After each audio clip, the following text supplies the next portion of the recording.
Bismillahirrahmanirrahim. Alhamdulillahi rabbil alamin. Allahumma salli wa sallim wa barik ala Muhammad wa ala ali Muhammad. Allahumma anfa'na bima 'allamtana wa 'allimna ma yanfa'una wa zidna ilma wa barik lana fi ilmina warzuqna al-ikhlasa fil qawli wal 'amali kamila wa 'ilman nafi'an la yunsa wa tawfiqan daima wa sihhatan wa yaqinan wa 'afiyah. اللهم افتح لنا كل خير ويسر لنا كل أمور. اللهم انصر المجاهدين وارحم المستضعفين ودمر أعداء الدين واطمس على أموالهم آمين يا رب العالمين. Alhamdulillah kaum muslimin rahimakumullah, kita lanjutkan pengajian kitab Al-Jami' As-Shaghir karya Al-Hafidh As-Suyuti rahimahullah ta'ala. Dan kita sudah sampai pada pasal baru, faslun fil muhalla bi'al, hadis-hadis yang dimulai atau dihiasi dengan alif dan lam, min harfiz zal, dari huruf zal. Hadis 4348. Qala al-muallif rahimahullahu ta'ala wa nafa'ana bihi wa bi'ulumihi fid dharain amin. Qala Rasulullah sallallahu alaihi wasallam, adz-dzubabu, lalat dan sejenisnya, kulluhu, semuanya, finnari, di dalam neraka besok di akhirat, illan nahla, kecuali lebah. Yang dimaksud adalah hewan-hewan kecil seperti lalat dan sejenisnya, itu nanti semuanya akan dimasukkan oleh Allah ke dalam neraka, bukan disiksa tapi untuk menyiksa ahli neraka. Nah, tapi lalatnya jangan dikira jadi kecil-kecil ya. Ahli neraka kan gede-gede. Nah, maka kira-kira ya lalatnya juga akan dibuat gede oleh Allah Subhanahu wa ta'ala untuk menyiksa mereka. Adapun lebah ini tidak digunakan oleh Allah untuk menyiksa orang-orang kafir, karena lebah itu tidak cocok untuk siksaan. Lebah itu serba manfaat. Dia membawa madu dan sebagainya. Dan hadis ini didhaifkan oleh Suyuti tapi disahihkan oleh Al-Albani. 49. Az-zabih, anak yang disembelih oleh Nabi Ibrahim itu adalah Ishaqu, Nabi Ishaq alaihi salam. Dan hadis ini palsu sehingga tidak bisa dijadikan sebagai dalil. Dan ini memang diperselisihkan oleh para ulama. Pendapat mayoritas ulama, salah satunya adalah Imam Tabari, bahwasanya yang disembelih Nabi Ibrahim adalah Nabi Ishaq. Pendapat sebagian ulama bahwasanya yang disembelih adalah Nabi Ismail, dan itu pendapat mayoritas para ahli hadis. Ibnul Qayyim mengatakan pendapat bahwasanya yang disembelih adalah Nabi Ishaq itu batil dari 20 arah. Kemudian beliau sebutkan 20 arah tadi ya, 1, 2, 3, 4, 5. Memang Ibnu Qayyim itu orangnya sangat cerdas nih, sehingga kalau membahas suatu masalah yang diperselisihkan oleh para ulama, nah itu yang kuat itu kemudian beliau tampilkan dalil-dalilnya, kemudian yang lemah itu beliau tampilkan kelemahan-kelemahannya. Salah satu dalil bahwasanya Nabi Ismail itulah yang disembelih, lihatlah apa yang disebutkan oleh Allah Subhanahu wa ta'ala tentang Nabi Ismail. Apa kata Allah Subhanahu wa ta'ala tentang Nabi Ismail? Surat Maryam ayat 54. Wadhkur fil kitabi Ismail innahu kana shadiqal wa'di. Sesungguhnya Nabi Ismail itu adalah orang yang jujur janjinya. Apa janjinya Nabi Ismail? Satajiduni insyaallahu sabira. Kok itu Nabi ada? Apa sih ayatnya? Satajiduni insyaallah minas sabirin. Ini janjinya Nabi Ismail kepada bapaknya. Ya abata, wahai bapakku, atau abati, dua qiraat. If'al ma tu'mar, silahkan lakukan apa yang engkau diperintah oleh Allah untuk menyembelih saya. Satajiduni, engkau akan dapati saya insyaallah termasuk orang-orang sabar. Ini janjinya Nabi Ismail dan ditepati. Beliau sabar. Ini surat As-Saffat ayat 102. Ini salah satu dalil saja. Mudah-mudahan kita bisa bertemu dengan Nabi Ismail di jannah dan kita bisa bertanya, apakah Anda yang disembelih ataukah Nabi Ishaq? Insya Allah beliau akan mengatakan saya. Berikutnya 50. adzikru, zikir itu khairun, lebih baik minas sadaqati, daripada sedekah. Tapi hadis ini palsu sehingga tidak bisa dijadikan dalil. Tapi apakah ada dalil yang menguatkannya? Ya, kita temukan dalil yang menguatkannya.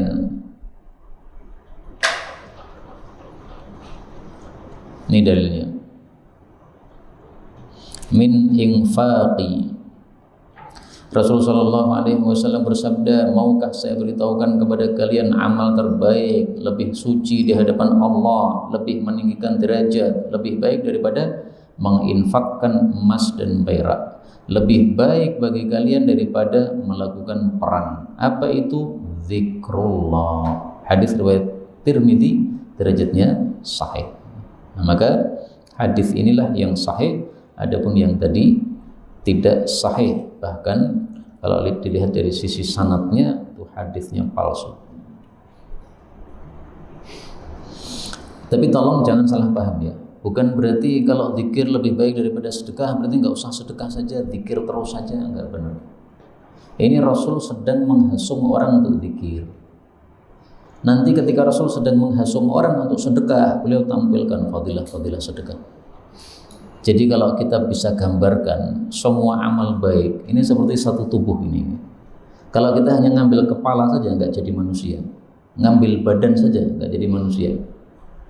Manusia ada kepala, ada badan, ada tangan, ada kaki, nah, dikompliti semuanya. Maka nggak bisa iktisar ala wahid, hanya mencukupkan satu amal, nggak bisa. Berikutnya 51, az-zikru, zikir itu adalah nikmatun minallah, satu nikmat dari Allah Subhanahu wa taala. Fa'addu, maka tunaikanlah syukraha, syukur dari nikmat tersebut. Hadis ini juga palsu. Tapi bahwasanya zikir itu nikmat dari Allah benar. Karena nikmat Allah ada dua. Ada nikmat dunia seperti sehat, ada nikmat agama seperti salat. Zikir termasuk salat termasuk zikir. Kemudian syukur kepada Allah sudah pernah kita bahas dulu. Syukur ada tiga. Pertama bil janan, dengan hati, yaitu hati kita mengakui nikmat dari Allah. Yang kedua bil lisan, dengan lisan, yaitu lisan kita mengucapkan alhamdulillah. Yang ketiga bil arkan, dengan anggota tubuh, yaitu anggota tubuh kita taat kepada Allah Subhanahu wa taala. Nah, siapa yang belum melakukan tiga ini berarti belum disebut sebagai syakur, orang yang ahli bersyukur. Ini untuk introspeksi kita, diri kita masing-masing.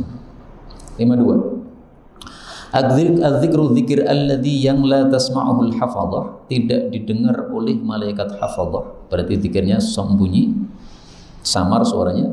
Yazidu, dia itu lebih, itu tambah, ala dzikri, daripada zikir alladzi tasma'uhul hafadhah, yang didengar oleh malaikat hafadhah, 70 dhi'fan, sampai 70 kali lipat. Tapi hadis ini dhaif. Maksud zikir yang tidak didengar oleh malaikat hafadhah, ini maksudnya para ulama adalah, menurut para ulama maksudnya adalah az-zikr alladzi tadabbara fihi, zikir yang dia seseorang itu zikirnya dengan tadabbur, sehingga suaranya tidak keluar karena dia fokusnya tadabburnya. Sering kita itu membaca Quran keras nih, tapi tadabburnya malah kurang. Nah ini malah sebaliknya, suaranya nggak ada tapi tadabburnya, tafakkurnya sangat dahsyat. Kemudian 53, az-zanbu, dosa itu, syu'mun, adalah sial, menjadi kesialan, ala ghairi fa'ilih, untuk selain pelaku dosa. Kok bisa? Nah, kemudian dijelaskan. 1. In ayyarahu, apabila seseorang mencela dosa, pelaku dosa, ubtuliya bihi, dia akan diuji dengan dosa tersebut. Misalnya seseorang mencela orang lain, kamu itu pezina, padahal si pelaku zina ini sudah tobat, Pak. Nah nanti Allah akan uji orang yang mencela pezina tadi akan berzina pula. Nauzubillah. Karena itu jangan mencela orang, terutama dia kalau sudah tobat, nanti akan balik kepada kita. Yang kedua, wa in irtabahu, kalau dia menggibahnya, menggunjingnya, athima, dia berdosa. Kita membicarakan seseorang bahwa dia melakukan zina, padahal dia sudah bertobat. maka kita dosa. Yang ketiga, wa in radiya bihi, kalau kita ridho dengan perbuatan tersebut, syarakahu, maka berarti dia sudah berserikat dengannya, yaitu dalam hal dosanya. Hadis ini dhaif, tapi maknanya bisa benar. Jadi hadis-hadis yang dhaif yang isinya bagus dan benar begini ini tidak kita katakan sebagai sabda Nabi, tapi kita katakan sebagai perkataan para ulama, ya, atau ada diriwayatkan gitu. 54. Az-zahabu, emas, bil warik, ditukar dengan perak, itu adalah riba, menjadi riba, illa hawaha, kecuali kontan. Ha itu artinya ambillah, hawaha ambillah, dan ambillah artinya kontan, ya. Saya menyerahkan emasnya kontan, dia menyerahkan peraknya kontan.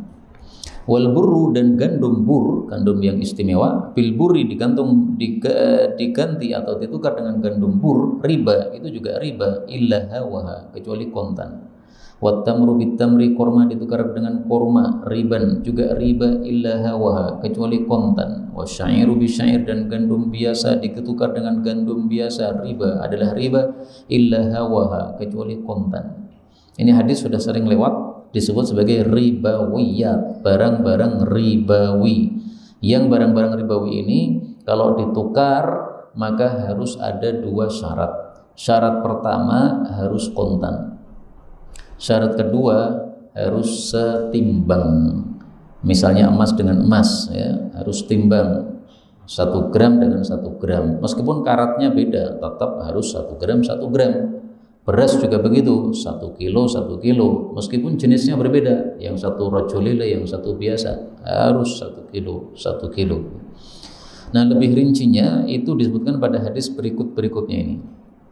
55. Az-zahab bidz-zahab, emas ditukar emas, wal fiddah bil fiddah, perak ditukar perak, wal burru bil burr, gandum bur ditukar dengan gandum bur, wasyair bisyair, gandum syair ditukar dengan gandum syair, wat tamru bit tamr, kurma ditukar dengan kurma, wal milhu bil milhi, dan garam ditukar dengan garam, itu harus mithlan bi mithlin, semisal. Ini syarat pertama, ya. Semisal artinya setimbang, 1 kilo 1 kilo. Syarat yang kedua, yadan biyadin, kontan.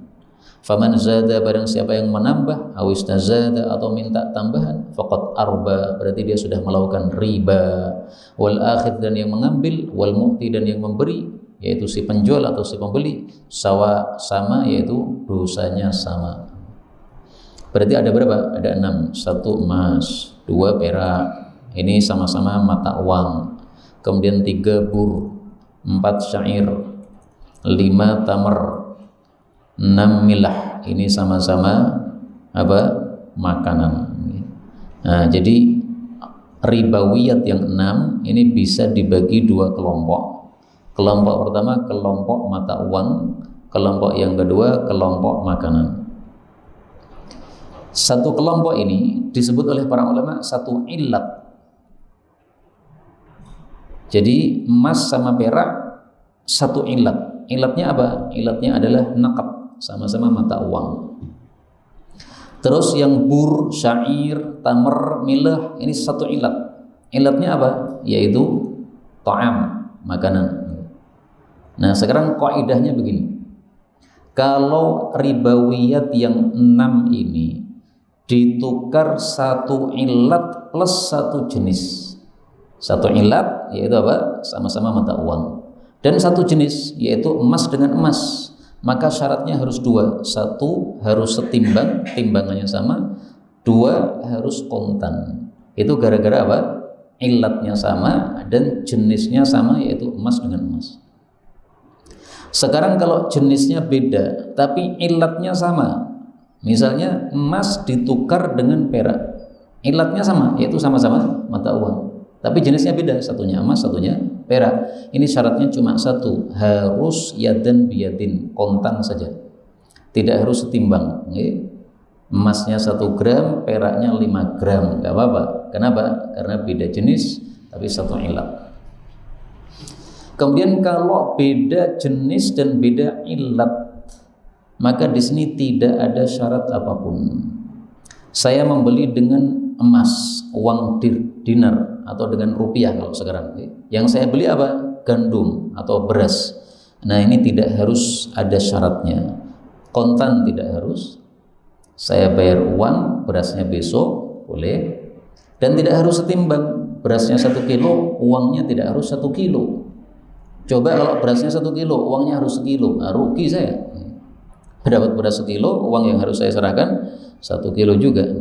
Nah, maka saya ulangi lagi, kalau satu ilat dan satu jenis, maka syaratnya 2. Kalau satu ilat tapi beda jenis, seperti emas dengan perak, maka syaratnya cuma 1. Kalau beda ilat dan beda jenis, maka tidak ada syarat sama sekali. Silahkan jual beli dengan apapun, bebas.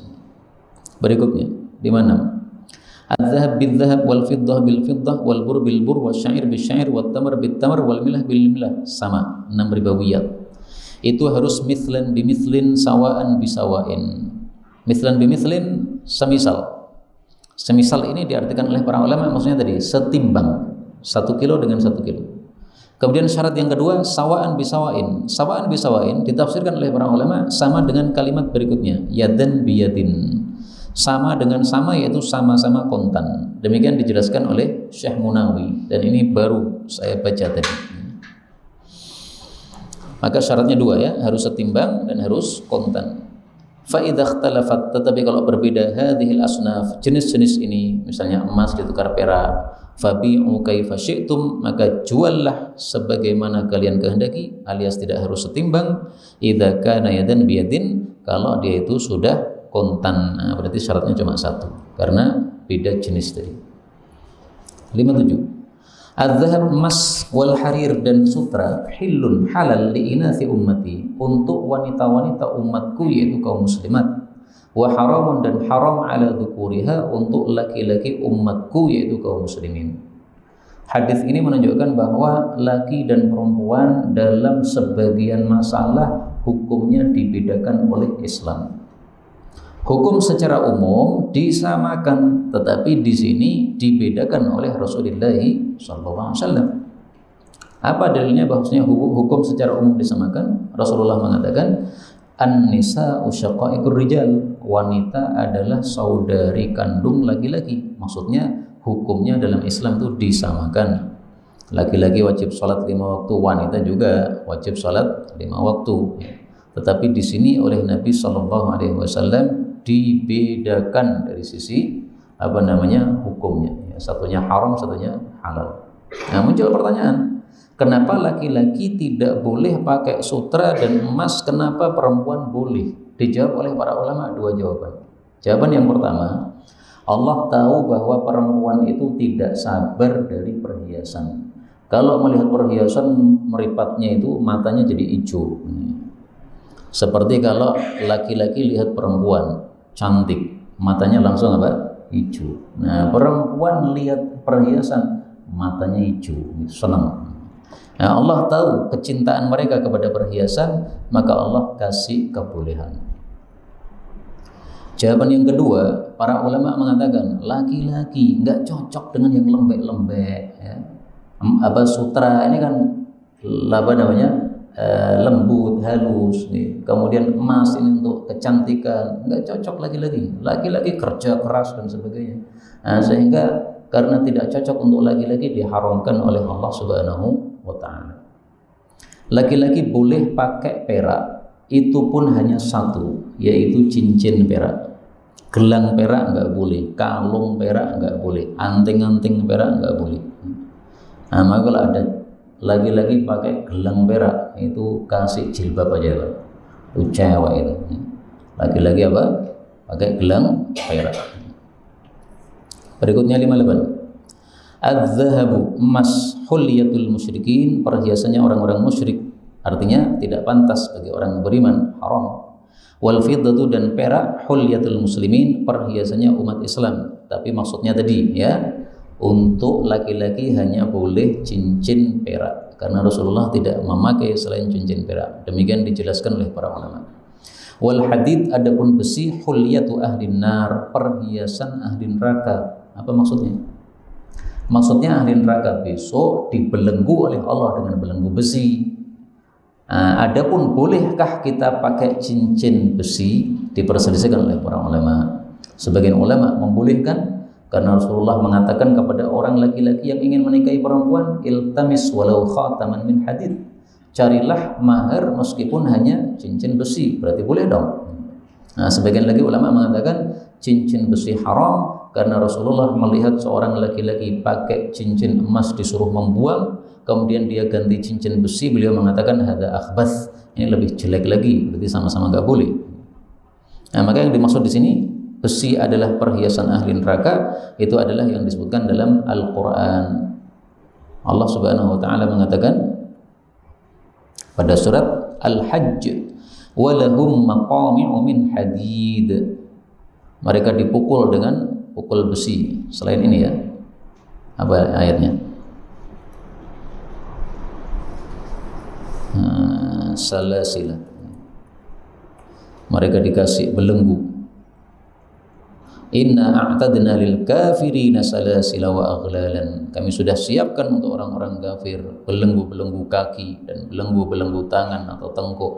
Wasa'ira. Ini adalah perhiasannya orang-orang kafir di neraka, yaitu dibelenggu oleh Allah Subhanahu wa taala dengan belenggu-belenggu dari besi. Sudah selesai alhamdulillah. Bab ini kita lanjutkan bab harfir ra, bab hadis yang dimulai dengan huruf ra. 4359. Ra'at telah melihat ummi, ibu saya, ibu Rasul sallallahu alaihi wasallam, hina wada'atni, ketika melahirkan saya, sata'a, telah menyebar atau memancar, minha, dari beliau, nurun, satu sinar yang besar. Adha'at lahu, yang menjadi bersinar dengan sebab sinar tadi, Qusuru Busra, istana-istana di Busra. Busra ini adalah nama kota di Syam, bukan Basrah, beda lagi ya. Busra. Yang dimaksud ra'at, melihat, ini adalah melihat dengan mata kepala. Jadi ketika Rasulullah dilahirkan oleh ibunya, keluar dari rahim, maka ada sinar keluar sampai Syam. Tapi sayangnya hadis ini diperselisihkan derajatnya oleh para ulama. Kalau Syekh Albani mengatakan dhaif. Ummi, ibu saya. Siapa ibunya Rasulullah sallallahu alaihi wasallam? Namanya Aminah bintu Wahb, disebut Sayyidatu Bani Zuhrah karena paling mulianya Bani Zuhrah, bunda Rasulullah sallallahu alaihi wasallam. Dan ibunya Nabi diperselisihkan oleh para ulama. Ada yang mengatakan termasuk ahli neraka, ada yang mengatakan termasuk ahli surga. Masing-masing punya dalil. Tetapi ringkasnya, perdebatan masalah ini tidak penting untuk kita. Yang paling penting bagaimana kita bisa masuk surga.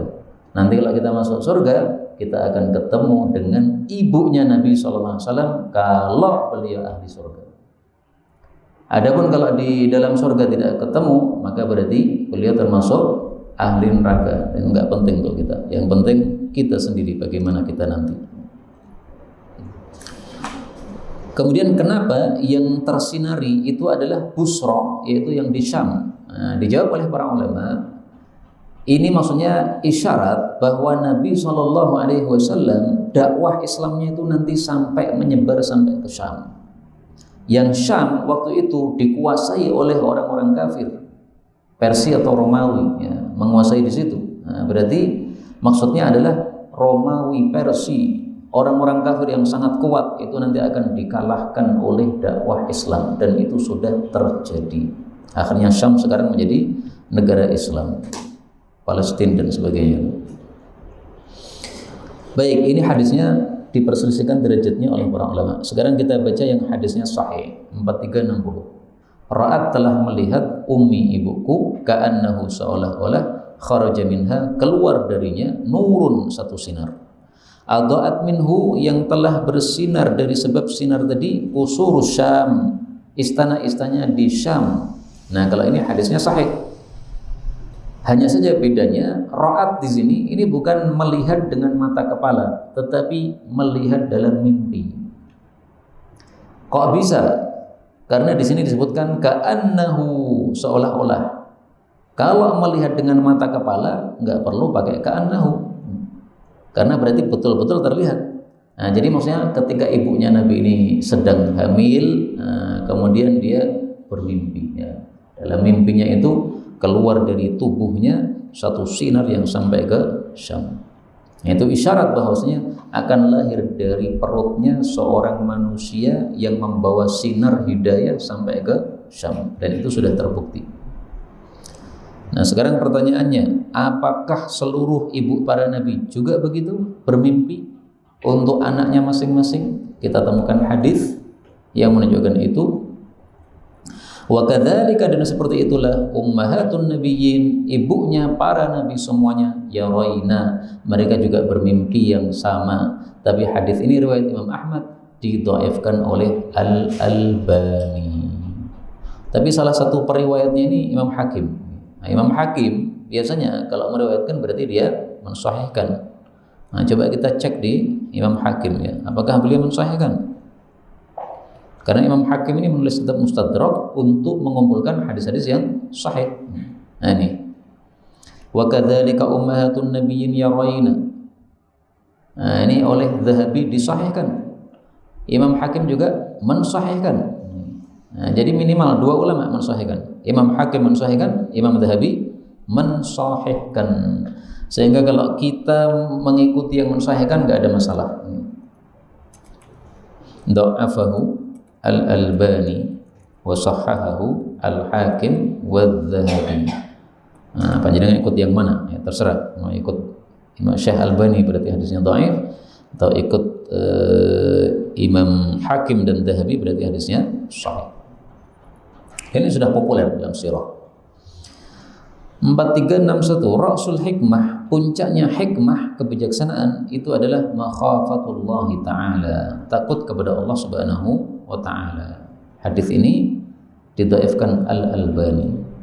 Hadis ini menjelaskan kalam Allah dalam surat Al-Baqarah. Wa may yu'tal hikmata faqad utiya khairan katsira. Allah itu memberikan hikmah kepada siapapun yang dikehendaki, dan siapa yang diberi hikmah berarti sudah dikasih kebaikan yang banyak. Surat Baqarah ayat 269. Nah, pertanyaannya, hikmah itu paling puncaknya apa? Paling puncaknya makhafatullah, takut kepada Allah. Apakah tafsiran ini benar? Benar sekali. Karena hikmah itu kalau didefinisikan adalah apa? Al-hikmatu al-isabatu fil qawli wal amal. Yang disebut hikmah itu adalah tepat di dalam berbicara dan beramal. Itu namanya hikmah. Tidak mungkin kita akan tepat dalam bicara dan beramal kecuali kalau kita punya takut kepada Allah. Karena takut kepada Allah, maka sholat jamaahnya rutin, enggak terlambat. Karena takut kepada Allah, maka tahajudnya rutin, enggak absen. Karena takut kepada Allah, maka ibadah fardunya disempurnakan. Kemudian maksiatnya ditinggalkan. Itu semuanya kan muncul gara-gara takut kepada Allah. Adanya kita melakukan kemaksiatan berarti kita tidak isabah, ya, tidak tepat di dalam ucapan kita atau dalam amal kita, itu gara-gara kita belum sempurna dalam takut kepada Allah Subhanahu wa ta'ala. 62. Ra'suddin, puncak agama itu adalah an-nasihah, menghendaki kebaikan kepada orang lain. Nah, kepada siapa saja? Lillahi, menghendaki kebaikan kepada Allah, walidinihi, dan kepada Islam, wali rasulihi, dan kepada Nabi Muhammad sallallahu alaihi wasallam, wali kitabihi, dan kepada Al-Qur'an, wali a'immatil muslimin, dan kepada pemimpin-pemimpin umat Islam, walil muslimina ammah, dan kepada umat Islam secara umum. Hadis dengan lafal seperti ini dhaif. Adapun yang sahih tanpa kata-kata ra'su, tapi langsung ad-dinun nasihatu, sebagaimana yang sudah kita hafal dalam Arba'in Nawawiyah.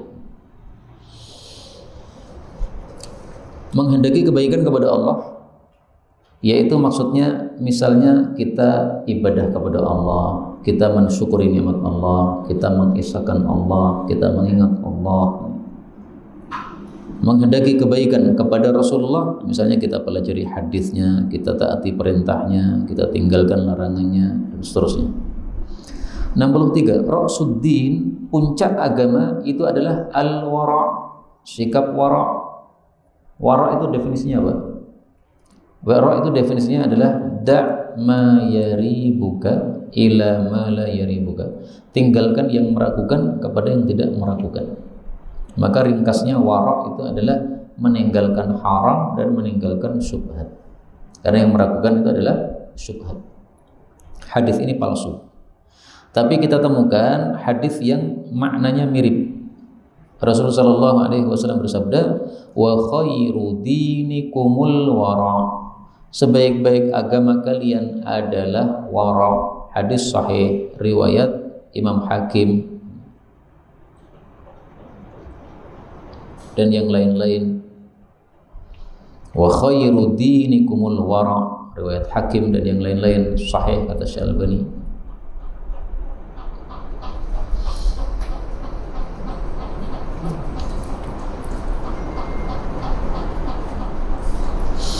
Ada istilah wara, ada istilah zuhud.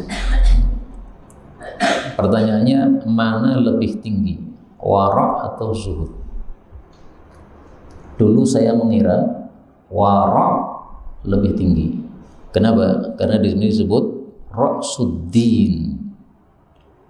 Karena di sini disebut khairuddinikum. Tapi ternyata kapan hari itu saya mendengar kajian dari salah satu masyayikh online, live streaming YouTube. Beliau mengatakan az-zuhdu arfa'u minal wara. Zuhud itu tingkatan lebih tinggi daripada wara. Kok bisa? Nah, beliau mengatakan gini, zuhud itu adalah tarku ma la yanfa'. Kalau wara itu adalah tarku ma yadur. Zuhud itu meninggalkan sesuatu yang tidak ada gunanya. Kalau wara itu adalah meninggalkan sesuatu yang madarat. Haram itu madarat, tinggalkan. Syubhat itu madarat, tinggalkan. Nah, Anda sudah wara. Tapi belum tentu Anda zuhud. Karena zuhud itu adalah tarku ma la yanfa', meninggalkan sesuatu yang tidak ada manfaatnya. Nonton drama haram tidak, syubhat tidak, seandainya dramanya tidak ada haramnya. Tapi apakah bermanfaat? Tidak bermanfaat. Nah, berarti belum zuhud itu. Nah, maka zuhud kata beliau berdasarkan definisi ini lebih tinggi daripada wara. Maka ucapan orang zuhud lebih tinggi daripada wara bisa dibenarkan berdasarkan definisi seperti ini ya. Syekh Al-Munis yang mengatakan seperti itu kalau nggak salah ingat. Berikutnya 64. Ra'sul aqli, puncaknya akal ba'dal iman, setelah iman kepada Allah Subhanahu wa taala, itu adalah at-tahabbub, menampakkan kecintaan atau melakukan sesuatu yang menyebabkan cintanya manusia. At-tahabbub, menampakkan kecintaan ilan nasi, kepada manusia. Yaitu maksudnya melakukan sesuatu yang menyebabkan manusia cinta kepada kita. Jangan melakukan sesuatu yang membuat orang benci kepada kita. Wastina'ul khair, dan melakukan kebaikan, ila kulli barrin, kepada setiap orang yang baik, wa fajirin, maupun orang yang jelek. Hadis ini dhaif. Hadis ini mengatakan bahwa tahabbub itu adalah ra'sul aqli.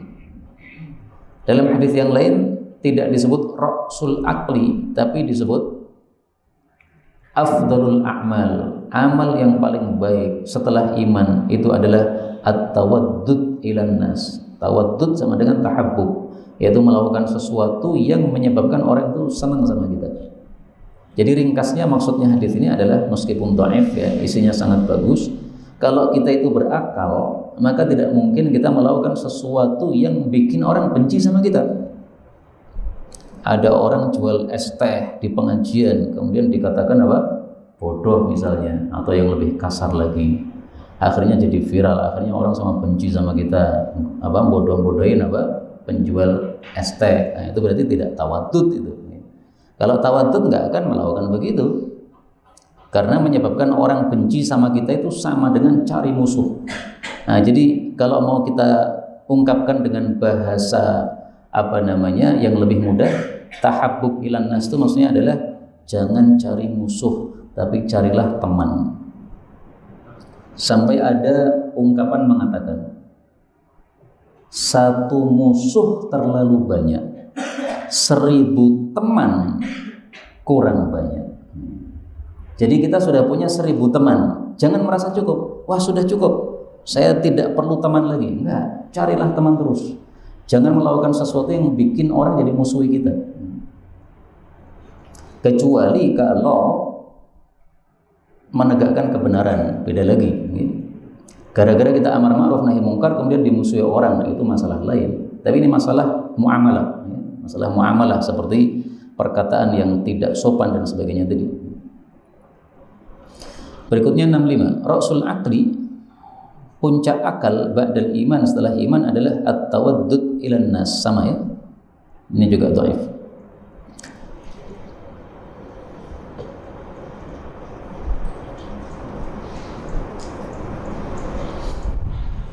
Berikutnya 66, ra'sul aqli, puncaknya akal ba'dad din, setelah agama, itu adalah at-tawaddud ilan nas wastina'ul khairi, dan melakukan kebaikan ila kulli barrin wa fajir, kepada setiap orang yang baik dan orang yang buruk. Ini hadisnya palsu, tapi isinya sama dengan sebelumnya. Berikutnya panjang sekali, dan ini karena hadisnya panjang maka kita bahas per kalimat. 67, Rasul aqli, puncaknya akal ba'dal iman, setelah iman kepada Allah, adalah at-tawaddud ilan nas wa ahlut tawaddud, dan orang yang suka melakukan tawaddud, yaitu membuat orang lain senang kepada kita, fid dunya, di dunia, lahum darajatun fil jannah, mereka akan mendapatkan derajat di surga. Wa man kanat lahu darajatun fil jannati darajatun, dan barang siapa yang ada baginya di dalam surga derajat, fa huwa fil jannah, maka dia pasti masuk jannah. Ini sudah kita bahas, hadisnya dhaif. Wa nisful ilmi, dan separuh ilmu adalah husnul mas'alah, sebagusnya bertanya. Ini yang benar bukan sabda Nabi tapi perkataan para ulama yang sangat populer. Husnu as-su'ali nisful ilmi, ya. Bagusnya bertanya itu adalah separuh ilmu. Artinya kalau kita bagus dalam bertanya pasti akan dapat jawaban. Tapi kalau tidak bagus dalam bertanya, tidak dapat jawaban, malah dapat marah dari orang yang kita tanya. Nah, maka sebelum bertanya dipikir dulu, apakah pertanyaannya pantas? Kalau tidak pantas, jangan ditanyakan, supaya kita dapat jawaban.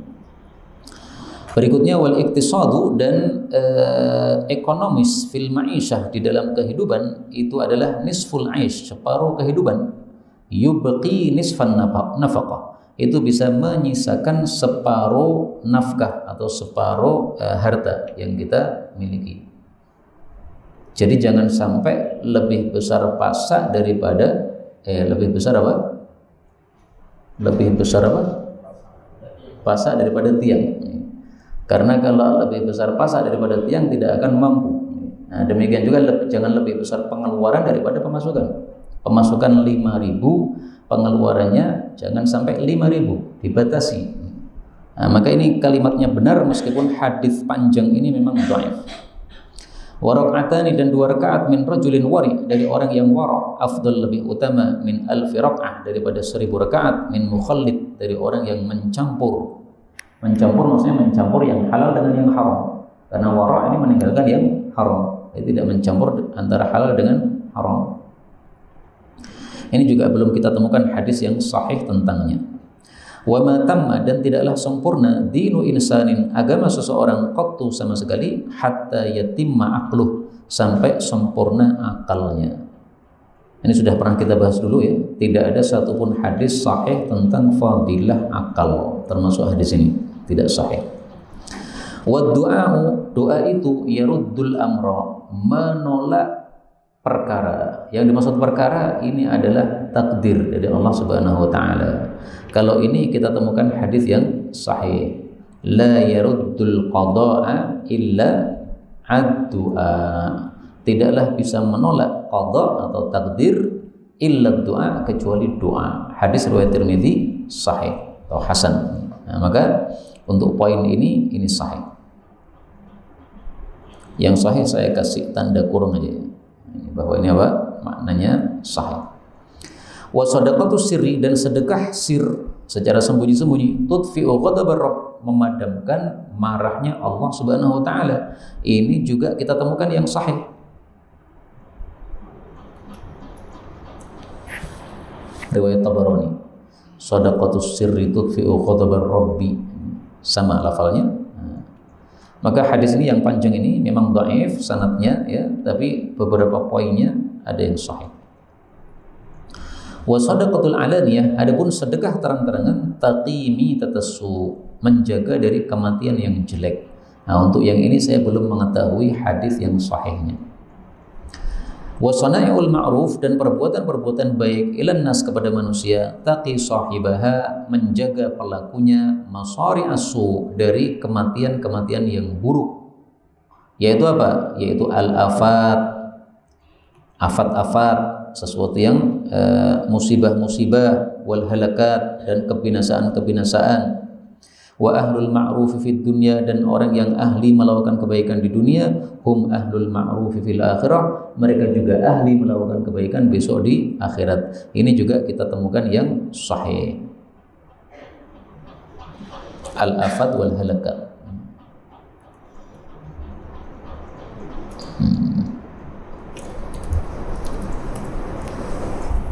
Enggak ada, bentar. Masari'a as-su'.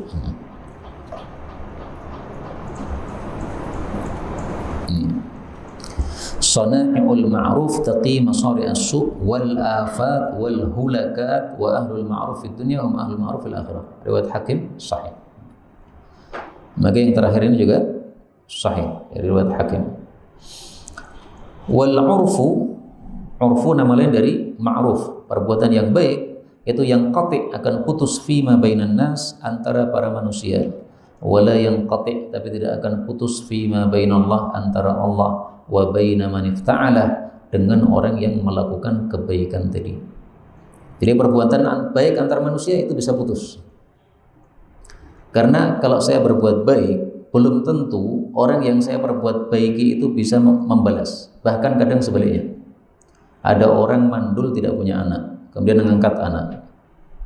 Setelah punya anak angkat, kemudian orang tua ini dewasa, semakin tua, akhirnya anak angkat ini dewasa, kemudian malah durhaka kepada ibu angkatnya, malah merampas harta ibu angkatnya. Ibu angkatnya diusir dari rumahnya.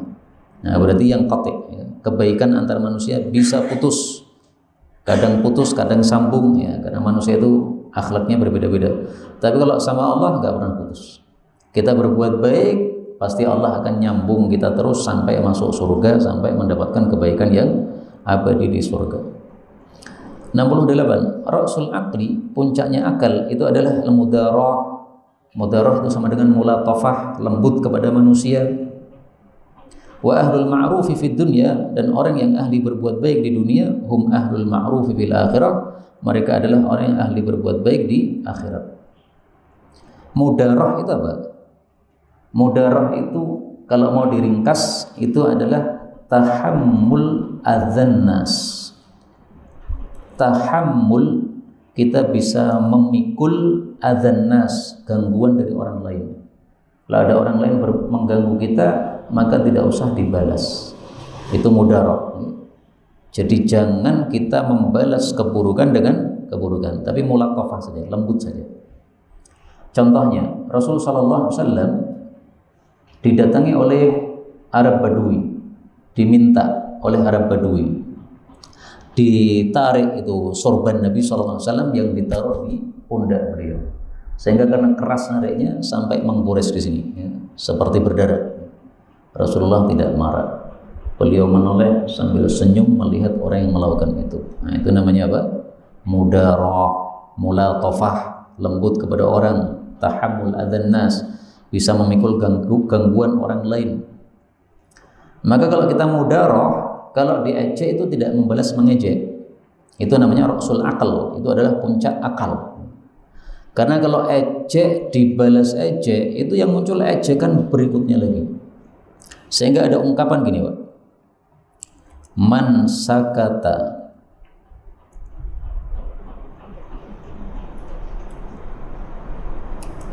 amma qila alaih saqata ma ba'dahu.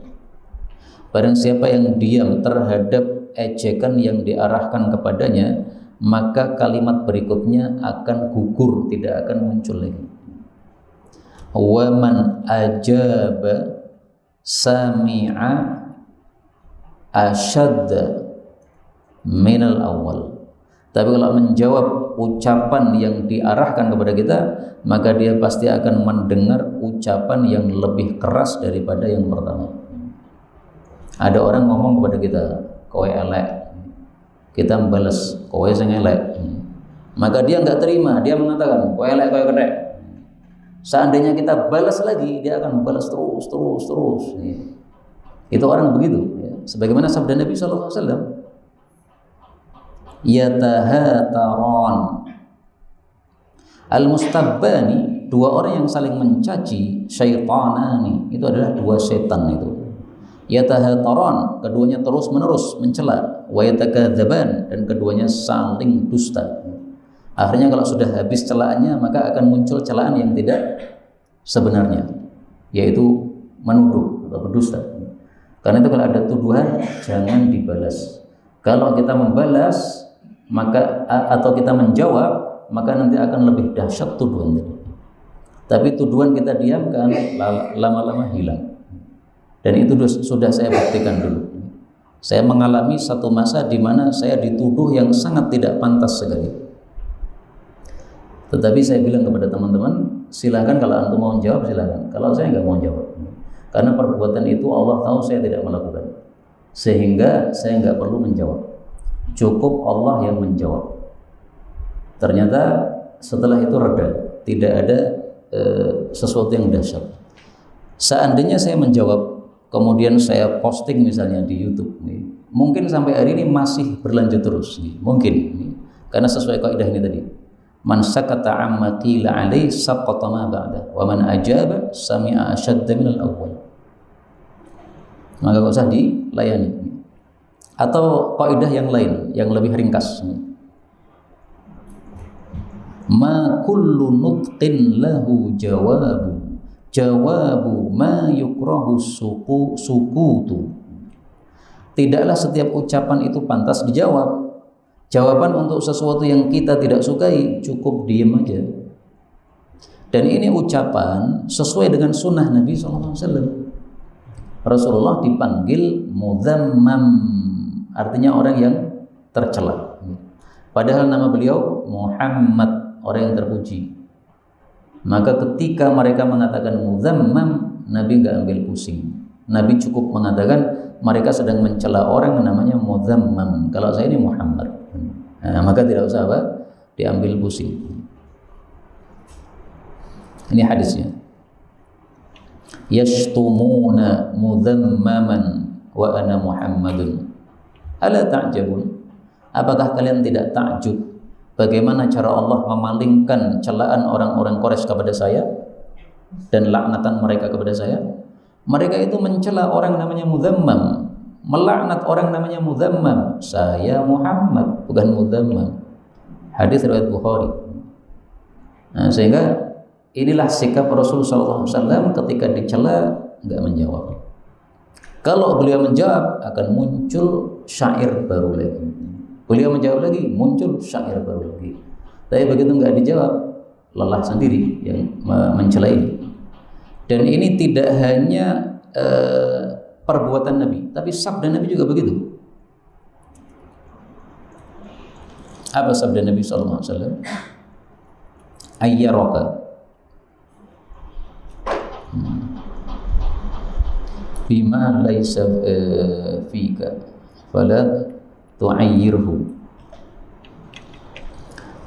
Nih, wa ini mur'un syatamaka, kalau ada orang mencela kamu, wa ayyaraka, mencaci kamu dengan sesuatu yang tidak ada pada dirimu, berarti dituduh, maka kamu jangan balas mencela dia dengan sesuatu yang betul-betul ada pada dirinya. Jadi dia menuduh kita, jangan dibalas meskipun membalasnya dengan sesuatu yang bukan tuduhan tapi kebenaran yang ada pada diri dia.